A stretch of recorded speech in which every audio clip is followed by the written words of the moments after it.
চলমান অর্থনৈতিক সংকটে নীতি সুধার 10 ভাগ অপরিবর্তিত রেখে নতুন মুদ্রানীতি প্রকাশ করল কেন্দ্রীয় ব্যাংক, যেখানে বেসরকারি খাতে ঋণের প্রবৃদ্ধি ধরা হচ্ছে 9.8%। গভর্নর আহসান এইচ মনসুরের প্রথম মুদ্রানীতি ঘোষণায় তিনি বলেন, চ্যালেঞ্জ থাকলেও জুনের মধ্যে মূল্যস্ফীতি 7 থেকে 8 ভাগে নেমে আসতে পারে। এ সময় জানানো হয়, খেলাপি ঋণ 30% ছাড়িয়ে যেতে পারে। নিত্যপণ্যের উচ্চ দামের মধ্যে চলতি অর্থবছরের দ্বিতীয় মেয়াদের মুদ্রানীতি ঘোষণা করে বাংলাদেশ ব্যাংক। বড় ধরনের কোনো পরিবর্তন ছাড়াই গভর্নর আহসান এইচ মনসুর গতানুগতিক মুদ্রানীতি ঘোষণা করেন। নীতি সুদ হার কমানোর প্রস্তাব থাকলেও তা 10 ভাগই থাকছে নতুন মুদ্রানীতিতে।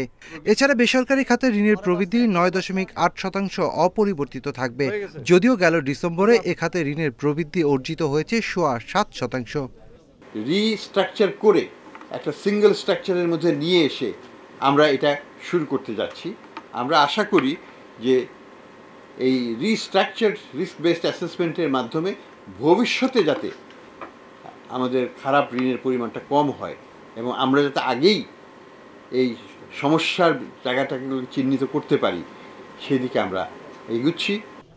মূল্যস্ফীতি নিয়ন্ত্রণকে বড় চ্যালেঞ্জ হিসেবে দেখছে বাংলাদেশ ব্যাংক। তবে গভর্নরের আশা, জুনের মধ্যে মূল্যস্ফীতি 7 থেকে 8% এবং আগামী বছর তা 5-এর ঘরে নেমে আসবে। তবে ডলার নিয়ে বড় বড় কোম্পানি অস্থিরতা তৈরি করছে বলে অভিযোগ তার।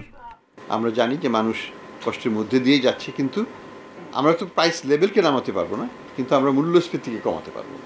আমরা মূল্যস্ফীতিকে সিঙ্গেল ডিজিটে অলরেডি নেমে এসছে।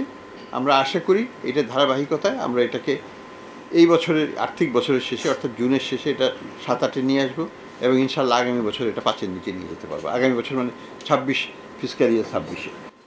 লাগামহীন খেলাপি ঋণ নিয়ন্ত্রণ এবং ব্যাংকিং খাতের ওপর মানুষের আস্থা ফিরিয়ে আনতে বেশ কিছু জরুরি ব্যবস্থা নেওয়া হচ্ছে বলে জানিয়েছে Bangladesh bank. Shafiul Alam Sujan, independent news, Dhaka.